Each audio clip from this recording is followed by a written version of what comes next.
£50 of shopping vouchers to spend at your favourite store. We'll also give you a gadget package to use in your garden this spring. That includes a games console, a pizza oven and a portable smart speaker, so you can listen to GB News on the go. You have to hurry, as lines close at 5 p.m. on Friday. For another chance to win the vouchers, the treats and £12,345 in tax-free cash, text GB WIN to 84902. Text costs £2 plus one standard network rate message, or post your name and number to GB03 PO Box 8690 Derby DE1 9TT.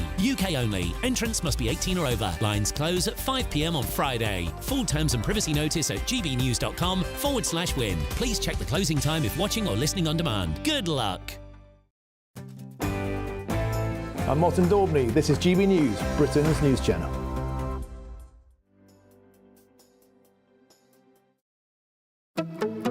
Good afternoon, Britain. Good afternoon, Britain. Weekdays from midday, we bring you the most compelling stories from across the United Kingdom. And why it matters to you. From your doorstep to our inbox. That's right, we want to hear from you. Good afternoon, Britain. Only on GB News, the People's Channel, Britain's news channel. GB News is the home of free speech. We were created to champion it, and we deliver it day in, day out. Free speech allows us all to explore and debate openly the issues most important to us, our families, and of course, the British people. Having challenging conversations to enlighten each other. Which is why we hear all sides of the argument. We are the People's Channel.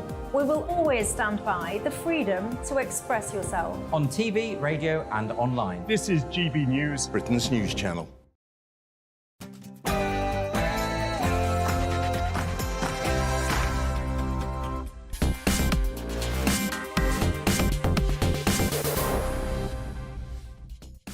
Good evening. Well, it's stabbings, it's violence, and I'm wondering, are you now getting scared to go out on the train, on the underground, and what can be done? We have a townhouse exclusive. Tired of putting cross-channel migrants in hotels, they're now going for brand new 3-bedroom townhouses. And joining me on Talking Pints, Nicholas Danes has been in Batman, Harry Potter, Star Wars, Mission Impossible. I've got to tell you, I've never actually met ever a real-life stuntman in my life. I'm looking forward to that segment. That's on Talking Pints. But before all of that, let's get the news with Polly Middlehurst.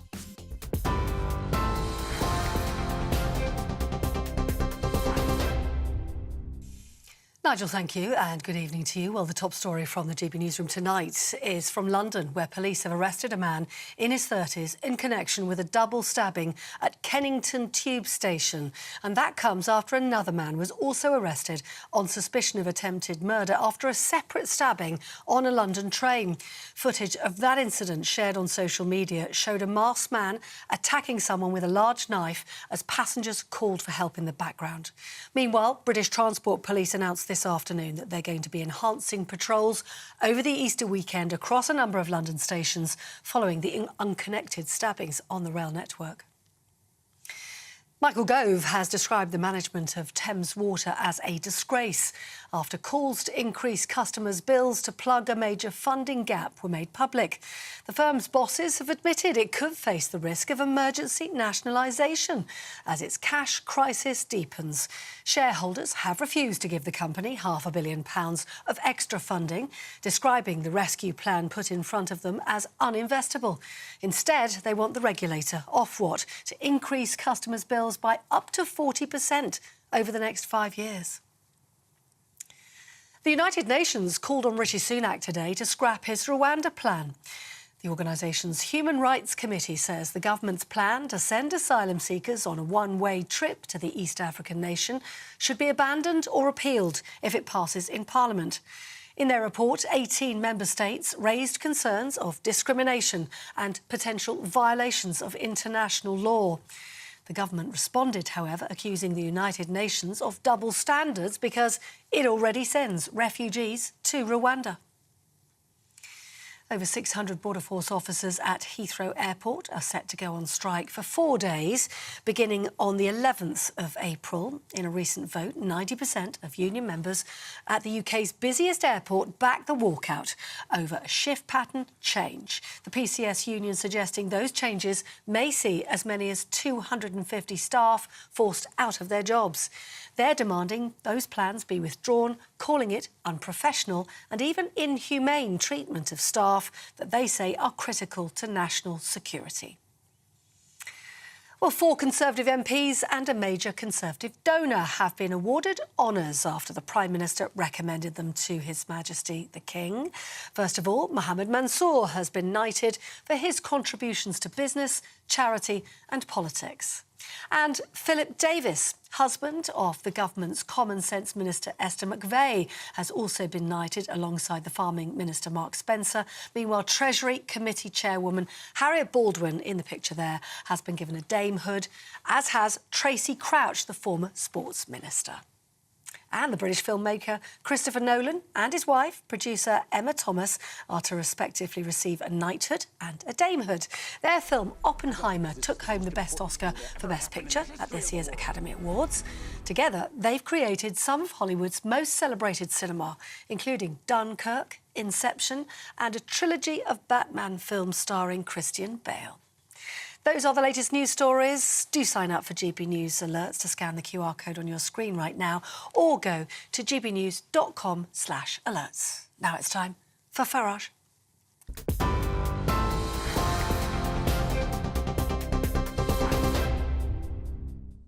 Good evening. I know last night we were all shocked by the stabbing that took place between Shortlands and Beckenham Junction, but it wasn't just that, because there was also 2 people stabbed at Kennington Tube in East London.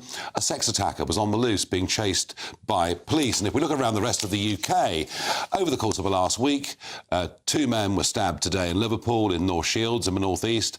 A man was stabbed to death yesterday in Birmingham. A man was stabbed to death yesterday in Sheffield. A teenager arrested after a young boy was stabbed in the park. And you know what? It isn't just that.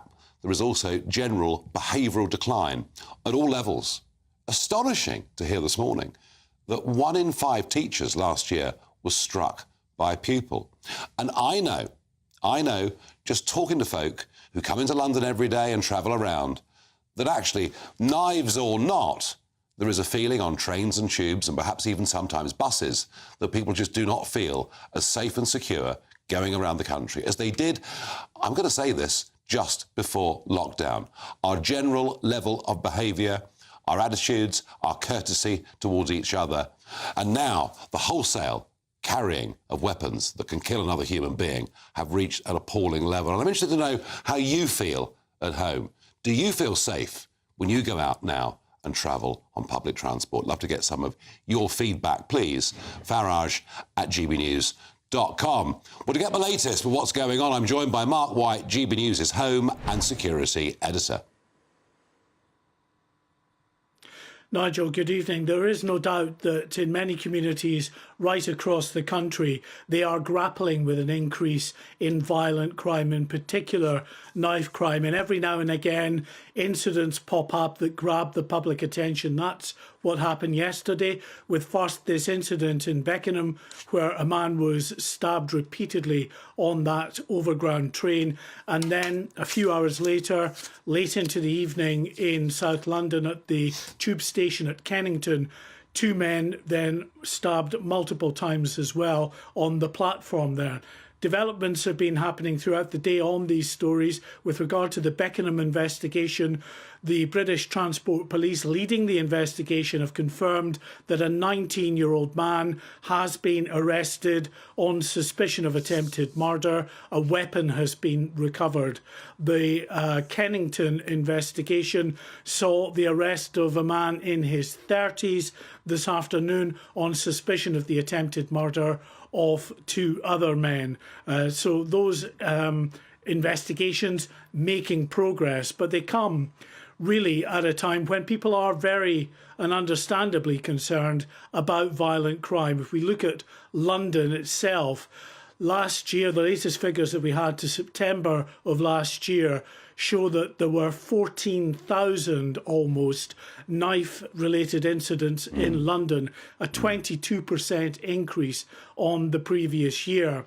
And also, when we are talking specifically about public transport, the British Transport Police related knife crime incidents showed a 99% increase on where they were pre-pandemic, a 99% increase in knife-related offences on the trains and tubes since the pandemic itself. Well, we were speaking to some people outside Kennington Tube Station today, and they said to us that they had certainly noticed that on the Underground in particular, it's much less safe these days.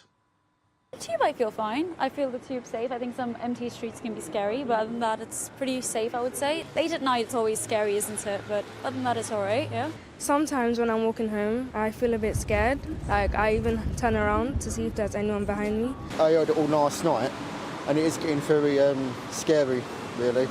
I'm in two minds to keep getting on the trains and the tubes. Daytime, I'm not too bad. I live over North London, but in the night time, I wouldn't go out. Well, following these latest horrific attacks, public attention is focused once again on knife crime. The police know that. We're also headed into the Easter weekend. Lots of people will be out. There is no doubt there will be knife-related incidents across the country. The Metropolitan Police and British Transport Police say they will have additional officers carrying out extra patrols in key areas such as rail stations, on the Underground network, and of course in other crowded places.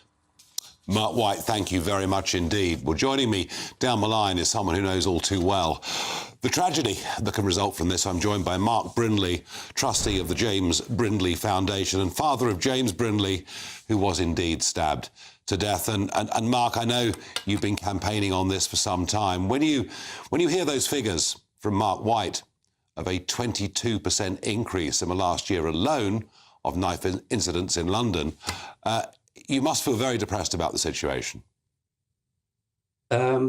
Yes. The statistics speak volumes, don't they?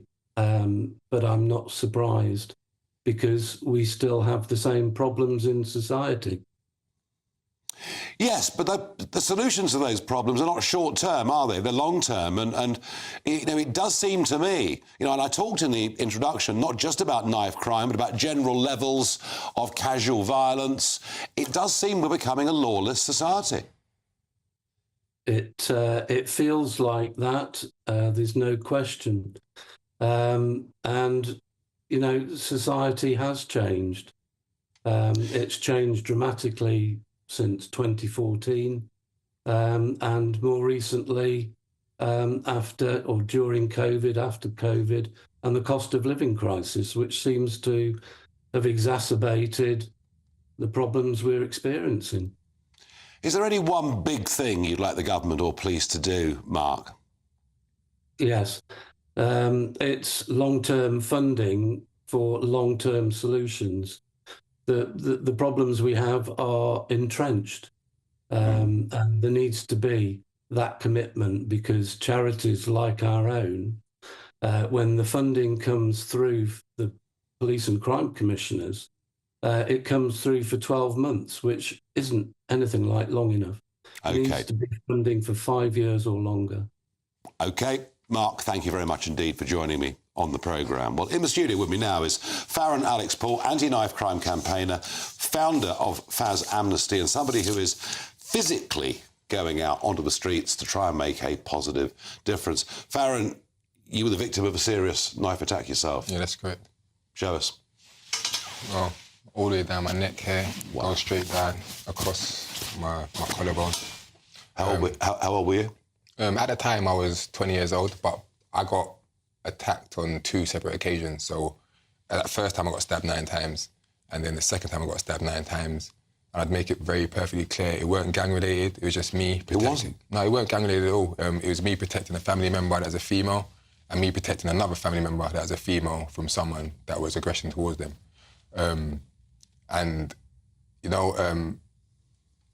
I believe it got to that point because our physical altercation, maybe they thought I got the better of them, and their retaliation to that was to use a knife on me, you know? And I feel like it's just so easy for young people to retaliate with knives, and it don't help with the accessibility they have to weapons, you know? You've got mainline platforms that sell weapons online. I mean, Nigel, think about this. You have a country where it's not illegal for them to buy and sell weapons, right? But that company will still be able to basically promote their weapons in a country that's not allowed to have weapons in. And then people can still purchase on them platforms. But the trouble is, even with kitchen knives, people can still do it all right, now, Nigel, I'll say this. With kitchen knives, yes, people can get them. But, Nigel, any parent, any responsible house owner, even if you have medication, that would be in a cupboard at the top of a lock, right? Yeah, fair point. And now, if you do something else, look at this. If we used to make knives have a serial number in them, and I could say to you, this knife set was purchased by A, it's in this household A, but listen, if you did find one of them knives up the road in the alleyway bloodstained, you know that knife came from house A. That's a very, very interesting point. And you can go to the parent and ask her, why is your house not in knife A? And you're going to get some sort of clarification to why that knife is not in your kitchen drawer and it's in the alleyway bloodstained. Now, most of this is male. It's 90% male on male. 100%. It's about 40% black on black. But given that the population, say, of London, the black population is about 15%, I think. So, again, it's a disproportionate problem of victims and perpetrators within the black community. A lot of that must be drugs and gangs. Well, I feel like it's contributing factors all around, and I'd never deny that drugs ain't involved. But I do believe that these children are a product of their environment, and we're talking about estates with tower blocks with thousands of people in there, and they're living with, like, not, how can I say, like, they're living to standards, not of classes where things are accessible for them, you know? And when you do start indulging in selling drugs to make money, you know, like, there comes problems in between selling weapons, selling drugs and things like that, you know? And I just feel like some of these children, they get into certain situations and it goes beyond someone said about selling drugs. Because now, that young person that's seen his older brother get stabbed to death by the guys that live in a postcode 3 streets away, they've now inherited someone that is intent on seeking revenge. And then you get the vengeance. Now, what's interesting about your story is that rather than seeking vengeance, you actually... I'm going to start playing some pictures now of you, and you literally go out onto the streets and take knives off people and fill up bags and take them... And folks watching this, I mean... Some of these weapons, Farron, that you are taking off people on the streets are, well, I mean, frankly, some of them are virtually swords. I don't know about knives. Yeah. This is a very dangerous thing that you do. Do you know, some people do say that, and I don't take what I do for granted. Like, I do my due diligence, but I do believe that the people that I do connect with, they are in a position mentally that they're no longer going to be a part of that life, and they see me as a solution to help them get rid of that and go into the process of changing their life. But I believe this, Nigel. If you physically take a knife off someone, or they physically get in a situation where they've got to throw the knife away, then the chances are they're going to go and replace that knife. But when you get a young man that sat down with his mum and said, Mum, I don't want this knife no more. Can we contact Farron? Give him my postcode. I come to the house. To me, that is a mental transition for the better. And why are you going to want to go and buy a knife if you just handed your knife in voluntarily, you know? So I feel like that's the starting course. And so the journey, in a sense. The journey, yes, it's the journey of the positive transition, you know? And I feel like that's the way forward. And when you get someone who's mentally willing to do that, it'd be easier to divert them people into life-changing things for the better. Well, all I can say is, Farron, I hope there's a lot more of you out there and a lot more people realising the error of their ways. And honestly, well done for what you do. Thanks for having me, Nigel. No, not at all. No, well, what a brave lad, and what a very, very good thing to do. But there's no denying it. We've got a massive problem. And when it comes to public safety, I have a feeling within a couple of years, we'll have big metal detectors we have to walk through to get onto tubes and get onto trains. Otherwise, people are not going to feel safe. Nothing is getting any better. Well, in a moment, let's have a look at Sir Keir Starmer, who launched the Labour local election campaign today and seems in some ways to admire Boris Johnson. Gosh, that's interesting.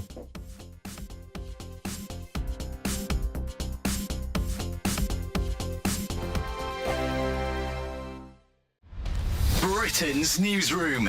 Weekday mornings from 9:30. Men's mental health. Yeah. Men are starting to talk a lot more. Yeah. You've been through a lot of stuff that people don't know about.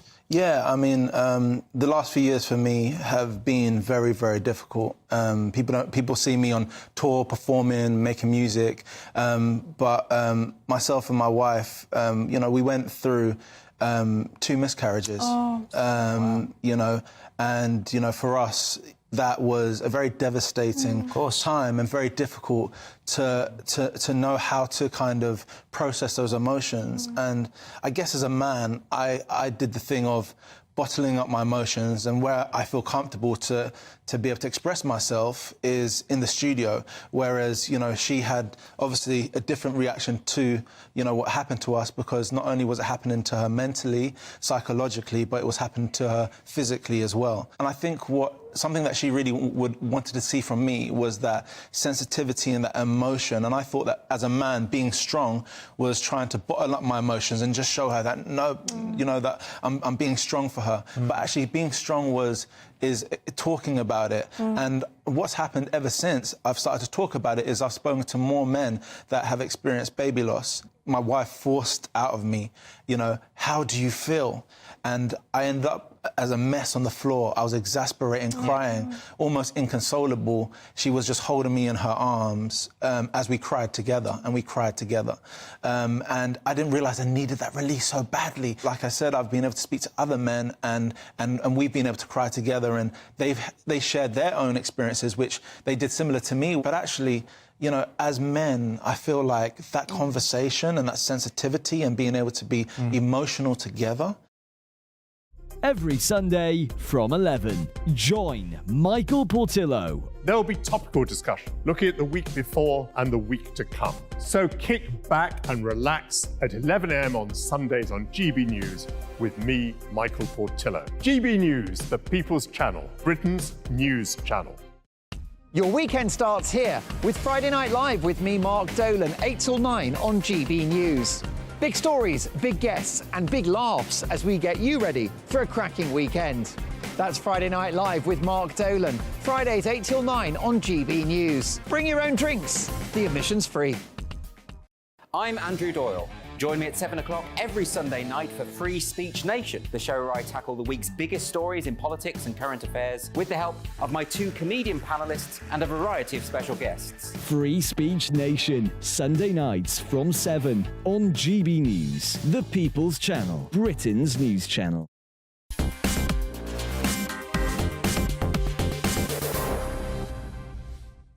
Well, some of your reactions. I asked, do you feel safe when you're going out travelling on public transport? Jackie says, our streets have never been safe at night, especially for women. Yeah, I'm not pretending this is a brand new phenomenon. It just feels like it's getting a bit worse. One viewer says, we have lost the streets to criminals. I do not feel safe at all, especially at night. Steve says, I have not felt safe leaving my house for a long time. I will not go out after dark, and I'm 60 years old.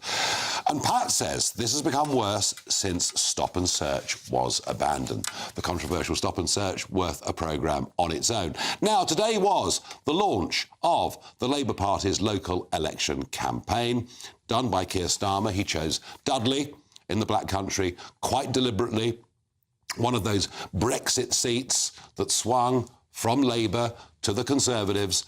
His message, the really big message, I think, that came from Starmer's speech was, look, if you're working people, we're on your side. Almost a reach back to a more traditional kind of Labour voting base, perhaps saying, look, you know what? I might live in North London, but we're interested in you here in the Midlands, the North and in the Red Wall. What really interested me was the stuff on levelling up and the fact that he trailed into this speech that Boris Johnson had some good ideas, which seemed very interesting. Now, GB News' Christopher Hope sat down with Keir Starmer and asked him specifically, what did levelling up mean to him? New Levelling Up Act, you've announced that in Dudley. Boris Johnson's idea. Would you give him a job in a Labour government? Have we got an interesting appointment for you? No.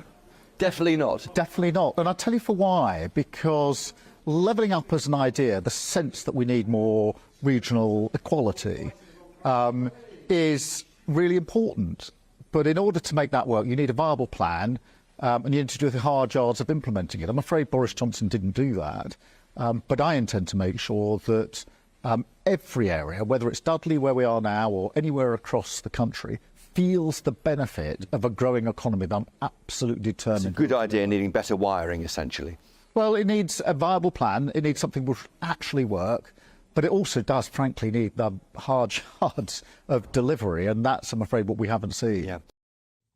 Well, that was Sir Keir Starmer on Levelling Up. Well, Stella Chantakidou, Public Affairs Consultant and former Labour advisor, joins me in the studio. Stella, what's going on? 1 minute we have Rachel Reeves saying, I'm the new Mrs Thatcher, and now we've got Sir Keir Starmer saying, look, Boris actually was absolutely right about all of this. He didn't deliver it. He didn't concentrate or focus on it, which I think actually a lot of Conservatives might agree with as well.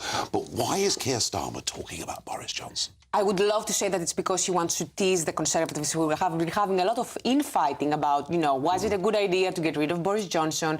Look at how Sunak is doing. But I think he's far more serious to do that kind of thing. I think what he was trying to say is acknowledge the very true fact that levelling up was a good idea. The levelling up white paper had a lot of very good analysis, which Labour Party people agreed with. However, it wasn't delivered by Rishi Sunak. He scrapped it as soon as he became Prime Minister. So this is something that's bad. And this is something that he is saying when Labour is in government, they will be addressing. So they're the same voters that were attracted to Boris Johnson's concept of levelling up, he thinks will come back to Labour. Well, they must. They must, because what other choice do they have? They have either this or Rishi Sunak, who has not been very satisfactory with local government. You look at HS2, look at what happened with HS2, right? There may be other options in the mix as well, but we'll come to that at another time. I never really understood what levelling up was. I mean, I listened to Boris Johnson talking about it as I'd listened to the Northern Powerhouse from George Osborne before. Never meant anything to me. And I see Sir Keir Starmer talking about it today. I'm still none the wiser. I understand it's about regional inequality, right? And we've been having that debate as long as I've been alive. Yeah. But it seemed that the only thing that Starmer said that might lead to that levelling up between regions was even more devolution and even more power to local mayors. And Stella, I fail to see how that leads of itself to more economic growth. Well, even the Tory mayor on the street said that basically the way levelling up and devolution has been approached so far has ended up with local governments having to go cup in hand to the Westminster government and ask for money to please use on the things that they need to do.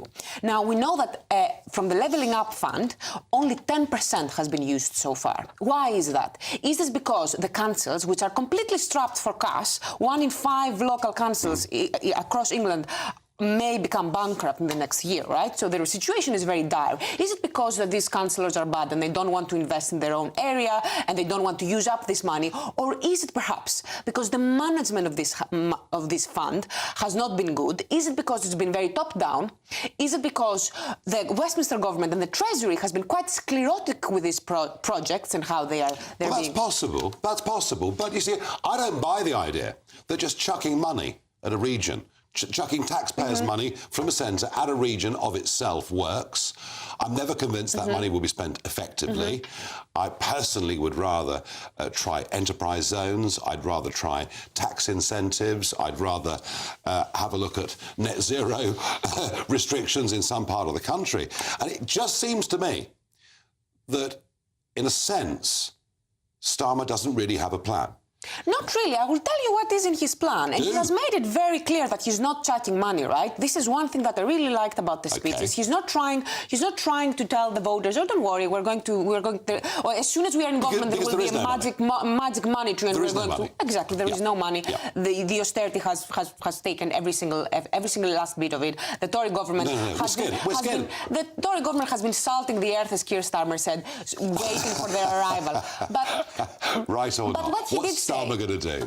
One very good policy is he's saying we are going to give councils not just more power. Some areas are already devolved, and we've seen that the local mayors have been a success. We will have more of these devolved deals for the councils to be allowed to band together, the ones that not already have that. We will also give councils more long-term funding, which will allow them to have more effective long-term plans, which we know are more cost-effective, which has been a very big issue for local services for the councils, because basically, how do you retain social care workers, for example, or the much-needed staff in children's services when these people are very often on 6 months contracts, 9 months contracts? Why would people stay in these industries? And then, of course, what happens next? You need a lot of immigrants, because what other British worker would be okay with putting up with such unsustainable working conditions? I mean, that's more of a national debate than it is a regional debate, but I understand that, and Labour will push that incredibly hard. Overall, you know, there's no doubt that Starmer is solid and doesn't make horrendous mistakes. Says he won't eat any Easter eggs this Easter, which I find a bit dull. But kind of, it almost sums him up. I'm going to have loads of chocolate over Easter, but it sort of sums him up. It's all a bit lacklustre, isn't it? I'm not sure it's lackluster. I would say it's very managerial, which is what he has been promising all along. That's what he and Rachel Reeves have been saying. It's not that Rachel Reeves has been saying, you know, oh, I'm going to have Thatcher's policies, because it's really not at all. She has completely rejected the framework of Margaret Thatcher. What she said is, I'm going to govern with the same iron rule, and I'm going to give you the context, the stable economy, a stable, secure economy where businesses feel secure enough to invest, and that goes also for local councils. And I'm going to be really boring.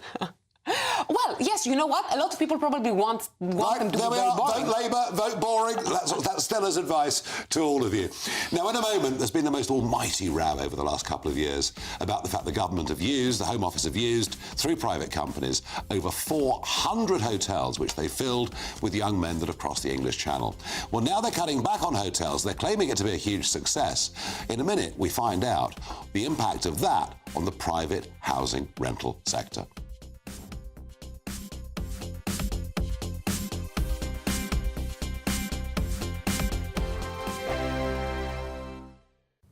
Hello, very good evening to you. Welcome to your latest GB News weather update brought to you by the Met Office. There will still be some showers around this weekend, but generally through the Easter period, it is going to be a bit drier and a bit warmer than it has been of late. Low pressure still in control like it has been through much of this week, but the flow around the low is going to ease a little bit, so we will see our winds easing. That being said, through the end of today, still quite blustery for many of us, some heavy showery rain affecting northern areas, something a little bit drier and clearer across central parts and also Northern Ireland. Here, under the clear skies, could see a touch of frost and perhaps even a few pockets of mist and fog.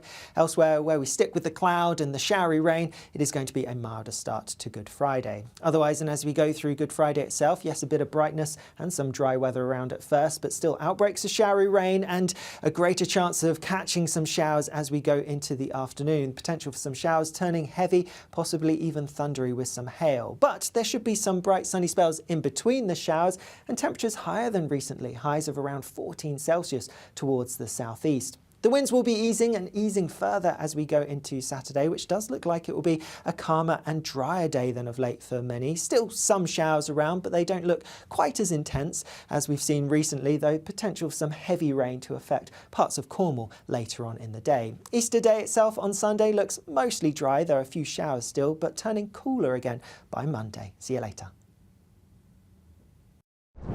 I'm Christopher Hope. And I'm Gloria Di Piero, bringing you PMQ's live here on GB News. Whenever Parliament is in session on a Wednesday at midday, we'll bring you live coverage of Prime Minister's questions. We'll be asking our viewers and listeners to submit the questions that they would like to put to the Prime Minister, and we'll put that to our panel of top politicians in our Westminster studio. That's PMQ's live here on GB News, Britain's election channel.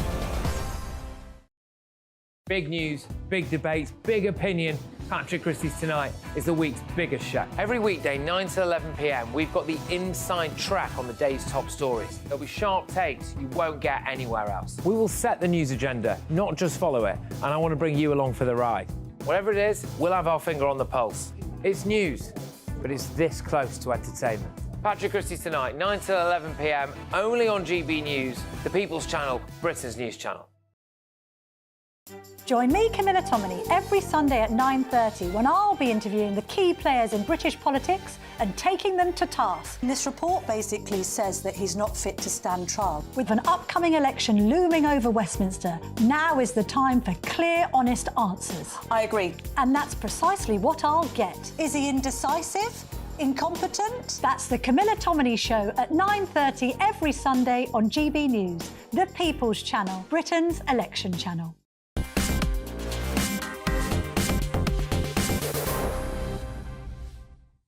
You might remember a friend of mine, a hotelier in North Cornwall, was rung up by a company working for the Home Office, offered a huge amount of money to close his hotel for a year and to sack all his 23 local staff. He said no, and the village of Tintagel, I think, have been very grateful to him ever since. Well, now they've decided not to book hotels. They're boasting that fewer hotels are holding young men that have crossed the English Channel on boats, but the pressure's on because the numbers that have crossed the Channel so far this year are 25% higher than they were this time last year. Well, a friend of mine, Terry Batt, had the similar experience to our hotelier, but this time with a private house in Suffolk. What happened, Terry? Well, we had this house for rent. It's a townhouse, beautiful place. And we were told that there was a company looking for a house to rent, and we wanted to rent the house. Yep. And so Nicola, my wife, she sent all the details through. And then we got a phone call one day from a firm called Serco. Mm-hmm. And I'm sure you know Familiar to viewers of this programme. Yeah. And they said, oh, you've got this house to rent. We've looked it up on the sort of national database, and the area code fits in with our criteria. Oh, that's very good of you. Okay. And so I said, OK. They said, right, we will offer you a 7-year contract. They gave us a price. We see pictures of the home for those watching this on television. Lovely place. Oh, a lovely place, nice. Yeah, everything's new in it. So a 7-year deal you were offered? 7-year deal. They would take care of all the maintenance, repairs, everything. Council tax, everything. Utilities, literally everything. There's not a thing for anyone to pay. Not us, not the people moving in. They would take care of the lot. And attractive then. Very much so. I'd like some of that. You know, yeah. And good money? Pretty, not as much as we would probably have wanted, to be honest. But I mean, they was pushing the fact that, come on, mate, this is 7 years. Yeah. You're not going to be wanting your rent for. So they're offering you over 60 grand or whatever it is for 7 years. Yeah. Okay. So I said, okay, then, who are you thinking of putting in our premises? They said, well, not really sure, which rang alarm bells at me.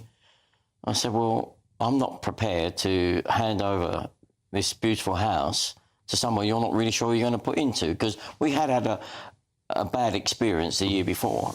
It cost me £7,000, I might add. Right.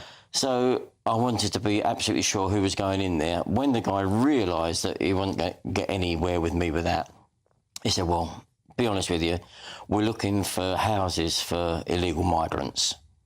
And then I went, wow. I said, I'm ever so sorry, but... Were you shocked? Absolutely. I couldn't believe what I was hearing. And he was shocked that I was shocked, you know. He said, well, this 7-year contract and... Money's money. Money's money. Yeah, but I've got, you know, although I don't live there myself, I've got other lovely... It's in a beautiful neighbourhood. I've got other neighbours that I wouldn't want to impose this on, because where we live up in Suffolk, I mean, you walk down Great Yarmouth High Street, I promise you, Nigel, you don't hear a word of English spoken. It's all Eastern Europeans, and they're in groups of 6, 8, and it's quite intimidating, to be honest with you. All of whom, interestingly, in that case, they're here legally. Oh, yes. But what you were talking about were those that are across the channel, basically. Yeah, the boat people. So you refused them, did you? I did, yes, absolutely. Because, you know, I love my country, and I don't think... I think the British public feel very let down, if I'm honest, about the numbers coming in. I mean, a lot of my friends, a huge number of friends, I've got a big following, and we all voted Brexit, and I was with you on the day. Yeah, and you feel let down? We do feel let down. Yeah. Well, well done you. I bet your neighbours are pleased. Oh, yeah, over the moon, yeah. You know, the fact that we could have said yes and... Yeah, taking the money. Take the money. And no aggro, nothing to do for 7 years. No. Very tempting. We weren't prepared to do that. Any second thoughts? No. Good. Absolutely none. Well done. Terry, thanks for coming in and sharing Thank you, that Nigel. story. Yep. I mean, the problem is there's always someone somewhere. Oh.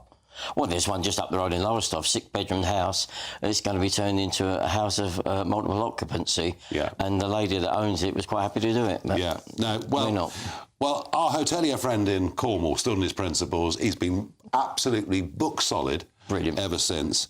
And I hope you're not for want of a free drink in a local pub after what you've done up in Suffolk. Thank you very much. Now, we did approach Serco for a statement, but all they came back with was a clarification that they did not use the term illegal migrants to describe asylum seekers. Yeah, fair enough, they probably did say asylum seekers, and Terry put his own spin on that, but kind of I think we all understand what he meant. Now it's Easter, and we talked yesterday, of course, about Easter eggs. In fact, I ate an Easter egg on air because I've had enough of NHS Trust telling me not to eat an Easter egg on Christmas Day. Well, now the What the Farage moment is that Kit Kat, Nestlé, have got, would you believe it, a Ramadan-themed Easter egg. Well, there's no prospect, is there, of them having a Christian-themed Easter egg. And all I can say is bring back the Easter Bunny. We want the Easter Bunny. We want something that reflects what, to us, Easter's been always all about, and it's about rebirth, it's about new life, it's about spring flowers, it's about, for the kids, chocolate. And it's all well and good. I'm very happy for the Muslim community to go through their Ramadan, to take it very seriously. They're going through a period of fasting, but actually for us, Easter Day is a day of excess. So I couldn't believe that Sadiq Khan had decided that Easter would disappear from the streets of London, and that Regent Street, rather than having, nice pictures of Easter bunnies or whatever else it may be, would put up Happy Ramadan. And that's exactly what he's done. And GB News' Adam Cherry went up to Piccadilly Circus earlier on today to speak to people there.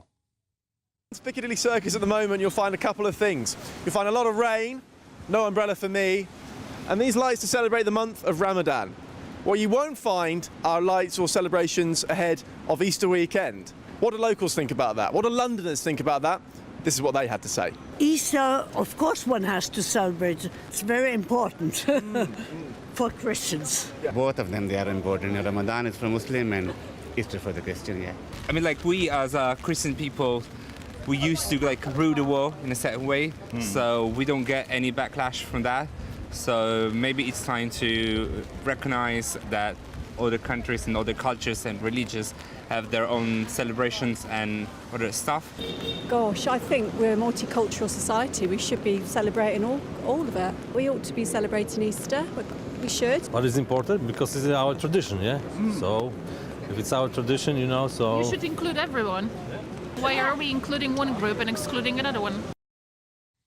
Look, we respect all communities. They can have their own private observance, but we have our own Christian tradition in this country. It's Easter. It's a holiday. We want to celebrate it with our symbols, and it is, of course, the most important time of the year for those who are members of the Christian community, and we should never, ever forget that. Now, the other What the Farage moment, I mean, can you believe it?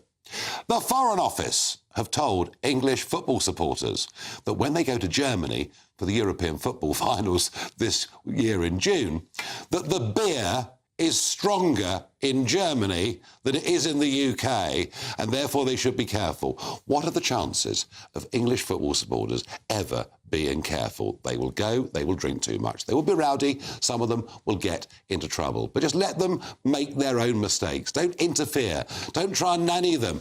And the response online to being told the beers are stronger in Germany from the English football supporters is, oh, good, can't wait to get there. So it's entirely counterproductive. In fact, it's almost enough to drive me to drink, which is why the next segment of this show is Talking Pints, and I'm joined by Nicholas Danes, a Hollywood stuntman. I've never met one of those before. See you in a couple of minutes.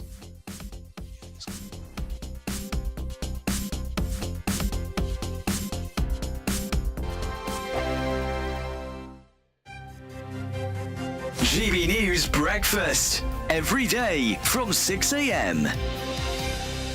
He's a genius. He's one of the few geniuses in the world. We have Mozart, we have perhaps Leonardo da Vinci. He's a genius. Of course he's worth worth studying. But Chris, did they not think that Ben Jonson wrote some of his works? Well, that's interesting, isn't it? Some people say that. There's lots of people out there who will question who wrote the plays. What's really important, of course, is the quality of the writing. And can I just add, I have some sympathy for my opponent in this debate, because I'm afraid he's going to have to justify something which many people will disagree with. But good luck to him. But I think we all know Shakespeare was a genius. I'm sure my let's friend hear from Ryan. Well. This is Ryan Mark Parsons, who's a former star of The Apprentice. Tell us more, Ryan. Well, I agree with the other guests. I'm not denying Shakespeare's cultural relevance and significance in history. I mean, I admire Shakespeare. But I guess in terms of his relevance, if you were to define relevance, the Oxford Dictionary says it's appropriate to the time, context and circumstances. And I think there's an argument to be had about whether Shakespeare is relevant in 2024. Let's just look at the language that he uses. It's extremely archaic. It's almost elitist, because you have to have studied his works in order to understand the plays in which he wrote. So I just want to tear my hair out when you say that. I mean, well, it's true. He survives for 500 years and then the Gen Zers chuck it up the wall. And you say it's not relevant. Oh, he's more relevant than ever, because what Shakespeare does tells us about human nature. The human nature in the 16th century, or the 17th century, it was no different from today. You know, if you're looking at Vladimir Putin's headlines today, well, read Julius Caesar. It's just the language can be difficult, but that's good, because we need to stretch children. We need to present children with things which challenge them. Don't always make life easier for children. Absolutely. No, make them stretch them a little bit. I'm Michelle Dewberry, and I'm not here to tell you what to think. I'd much rather hear what you have to say. So send in your opinions to gbviews@gbnews.com. Keep them clean, and you never know, I might read them out. With my panel here on Jubes & Co, we debate, we get stuck into the issues of the day on a show where all views are welcome, especially yours. GB News, the People's Channel, Britain's news channel.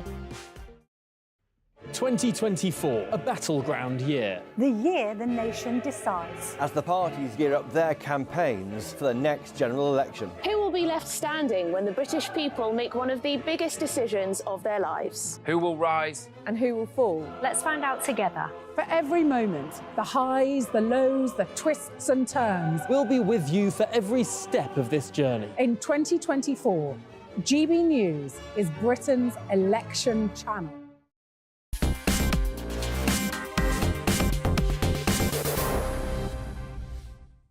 Well, my guest tonight on Talking Pints has a quite extraordinary CV. He's appeared in Batman, Harry Potter, Star Wars, Mission Impossible, Wonder Woman, and much else. Before I introduce him, let's see him in training.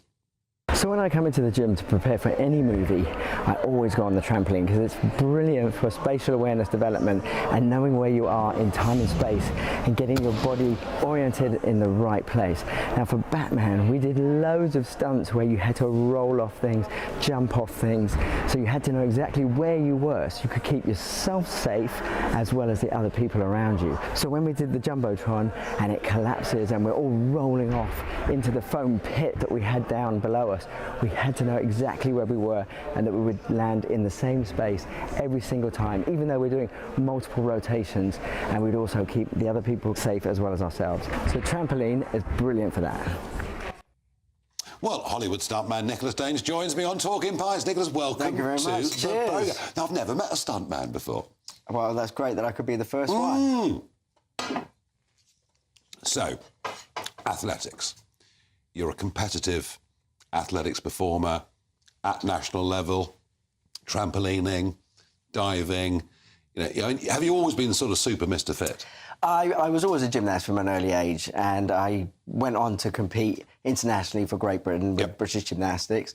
And so I was so used to jumping off things and falling off things that when I got into the entertainment business, I really found my feet, and stunts was a natural fit for me, and I haven't looked back. So I literally sort of fell into the business in a way. But how does a gymnast, young lad from Surrey who's a gymnast, finish up in Hollywood on all these big films? Was it just because a lot of people just head to the West Coast, take a punt, see what happens? Well, it's a bit more structured than that. So in this country, to become a stuntman, we have the British Stunt Register, which is probably a world-leading organisation where you have this, you join as a probationary member and you have a career graded scheme all the way through to become a stunt coordinator. So I became a stunt performer and I got all these awards under my belt, the movies, the commercials, and then I was eventually able to go over to America and get my green card with all the accolades that I'd achieved, and then I started working on the movies. Right, so you sort of worked your way up through the ladder. That's right, yeah. And suddenly it's Hollywood, and it's unbelievable. I wonder, with these stunts you're asked to do, and of course some of them are really quite dangerous. Do you ever say no? Do you ever say, look, that's just beyond reasonable? It's often the very small stunts that are the most dangerous, and they're the ones that can go wrong. I've never said no in my career, but yes, there's no shame in saying no, because, you know, it might not be your bag, it might not be for you, and health and safety is of utmost importance. So it's important to exactly know your capabilities, and to say no is no big deal, but I haven't. What's the maddest thing you've done?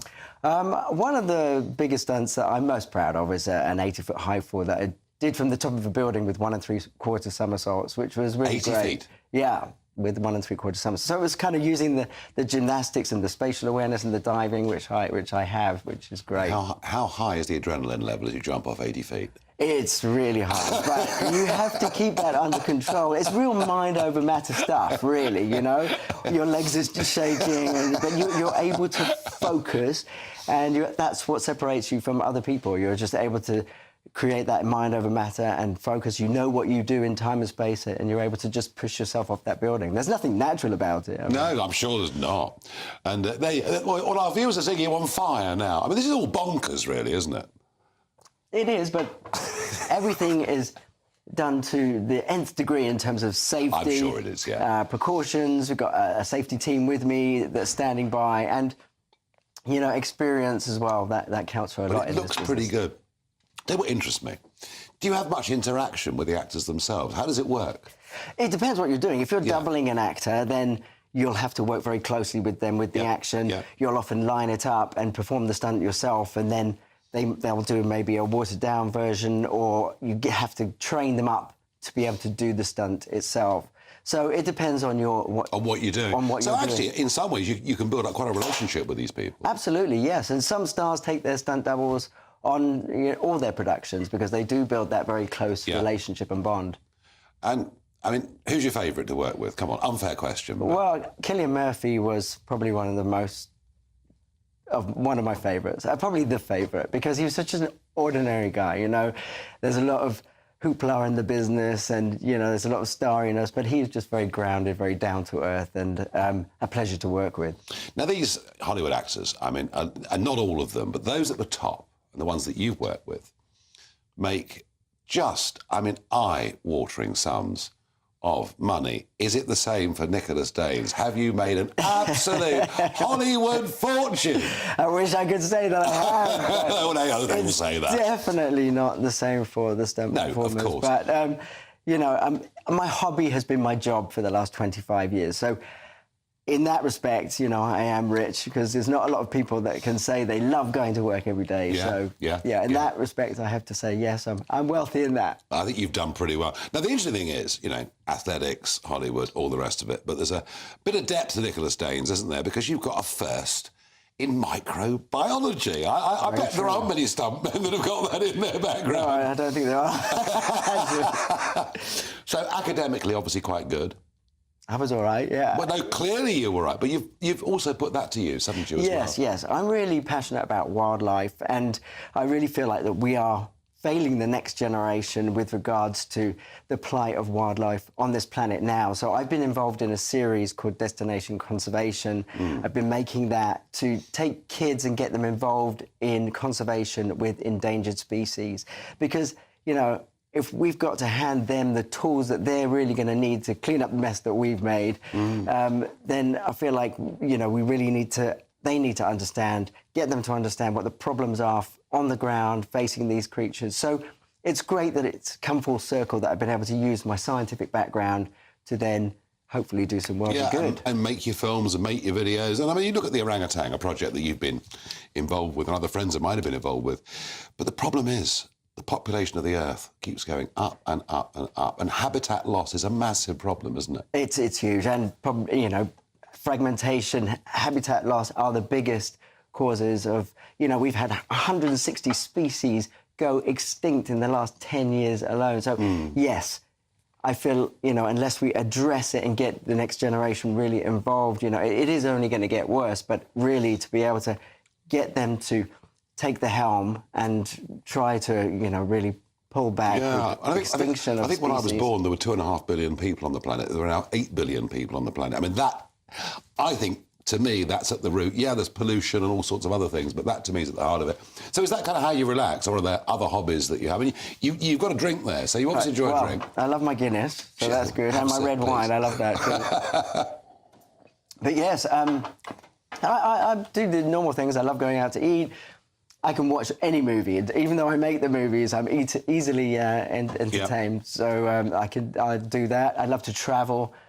And yes, the wildlife is a real passion, and I do wind down with that as well. And what do you do, Nicholas? What's the routine to keep fit? I mean, you're not old, but you're not exactly as young as you were. What? Well, but you're not a kid. What I'm saying is, we need a filter. No, you're not a kid anymore, are you? I mean, as you get older, do you begin to think I shouldn't be doing this, or do you still feel that you keep yourself in the peak of condition? Well, fortunately, knock on wood, I've really have continued with the gymnastics, the diving, everything I used to do, even at a competitive level, I still do today. Yeah. So I think maintaining is the key. Once you stop, that's when the rot sets in, and that's why I've been able to still perform at a high level. Well, you look pretty happy in your role. Thank you. It's nice to meet a stuntman. Well, thank you very much. Thank you for coming on. Thank you. Now, Tom Harwood is standing in today for Jacob Rees-Mogg. Jacob is off for religious reasons. Tom, what have you got coming up? Well, I'm not sure I'm going to be able to be quite as sesquipedalian in my prose as Jacob Rees-Mogg is so often, but today, of course, this week, we had the confirmation of the highest number of small boat arrivals of the first 3 months of this year ever on record. This has really been rammed home with a Telegraph report today from Robert Jenrick, the former migration minister, who says that really Rishi Sunak had to be dragged kicking and screaming into doing any sort of reform to our migration system. The reforms that the Tories say will bring down the numbers by 300,000. Well, did they come quite so easily? We're going to be doing a deep dive on that migration story. All that coming up. Now it's the Easter weekend. The weather at Christmas was awful. I have a horrible feeling that Alex Burkill's about to tell us Easter could be even worse than it was over Christmas. Oh dear. I'm back with you on Monday. Looks like things are heating up. Boxed boilers, sponsors of weather on GB News. Hello, very good evening to you. Welcome to your latest GB News weather update brought to you by the Met Office. There will still be some showers around this weekend, but generally through the Easter period, it is going to be a bit drier and a bit warmer than it has been of late. Low pressure still in control like it has been through much of this week, but the flow around the low is going to ease a little bit, so we will see our winds easing. That being said, through the end of today, still quite blustery for many of us, some heavy showery rain affecting northern areas, something a little bit drier and clearer across central parts and also Northern Ireland. Here, under the clear skies, could see a touch of frost and perhaps even a few pockets of mist and fog.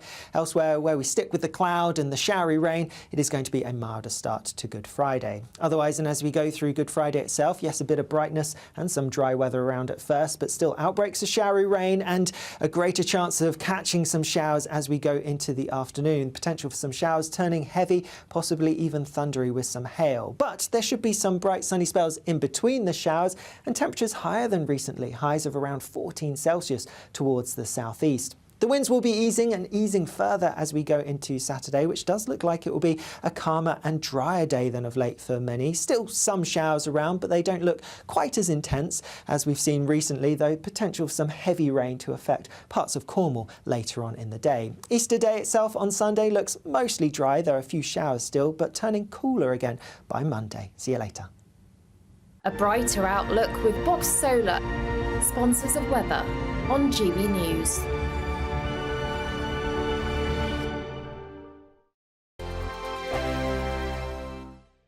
Want to be a winner just like Phil? Obviously, whoever wins it next is going to be as happy as I was, and they're going to get even more money this time round, so why wouldn't you go in the draw? Enter our massive spring giveaway. There's £12,345 in tax-free cash to give your finances a spring boost.